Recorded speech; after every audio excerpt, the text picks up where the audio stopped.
જી madam, kidney બિલ્ડિંગમાં નળ ચોરી થઈ છે, શું છે આખી વિગત? નમસ્કાર, હું doctor Dharitri Parmar, superintendent civil hospital તરફથી આપની વાત કરી રહી છું. મારા પણ જાણવામાં આવ્યું છે કે અમારે ત્યાં આવેલી કિડની હોસ્પિટલ અથવા તો કિડની બિલ્ડિંગ નામે આવેલી હોસ્પિટલ, જ્યાં આગળ છેલ્લા અઠવાડિયા દરમિયાન થોડાક નળની ચોરી થયેલ છે. મેં એના માટે કમિટીની મીટિંગ લીધી છે અને મિટિંગ ચાલી રહી છે કે ક્યાં અને કેમ અને શું થયું. સિક્યોરિટી કેમેરામાં એને કંઈ જાણ થઈ નથી. સો અમારું માનવું છે કે આ બિલ્ડિંગમાં કન્સ્ટ્રક્શન કામ ચાલી રહ્યું છે. હાલમાં અમારી જૂની બિલ્ડિંગમાંથી અમે નવી બિલ્ડિંગમાં એટલે કે કિડની બિલ્ડિંગ અને જૂની કોવિડ બિલ્ડિંગ તરીકે જાણીતી સ્ટેમ સેલ બિલ્ડિંગમાં શિફ્ટ કરવાની તૈયારીમાં છે. સો શિફ્ટિંગ પૂર્વેની તૈયારી વોર્ડ અને ઓટી અને હોસ્પિટલ અંગેની ચાલી રહી છે, જે અંગે કન્સ્ટ્રક્શન કામ ચાલી રહ્યા છે. તો શક્યતા છે કે કન્સ્ટ્રક્શન કરતા લેબર વર્ક કે અવર જવર પર પૂરો કંટ્રોલ ન હોવાથી આ ચોરી હોઈ શકે, જે અંગે તપાસ ચાલુ છે.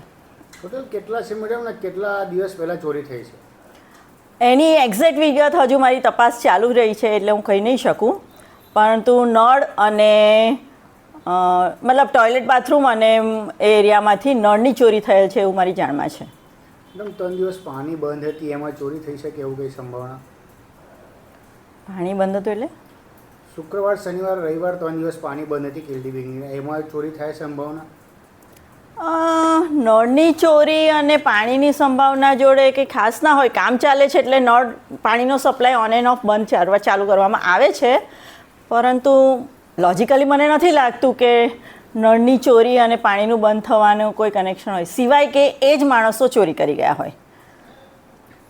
કોઈ આમાં આઈડિયા ખરો? કોઈ સીસીટીવીમાં એવું કંઈક દેખાયું છે કોણ ચોરી કરી ગયું, કંઈક આઈડિયા? પ્રાઇમરી સીસીટીવીની તપાસમાં હજુ ખબર પડી નથી. સીસીટીવીના રેકોર્ડિંગ બહુ લાંબા હોવાથી 100% તપાસ પૂરી થઈ નથી, પરંતુ પ્રાઇમરી તપાસમાં હજુ સુધી કોઈ પર એલિગેશન કરી શકાય એવું નથી. મેડમ, એમાં કંઈ કે એફઆઈઆર કંઈક લખાવવામાં આવશે? એ ડિપેન્ડ્સ. હવે કોઈ વિક્ટીમ મળે તો એફઆઈઆર કરીએ, અથવા તો પછી તો સિક્યોરિટીને ટાઈટ કરવાનો ઇસ્યુ આવે.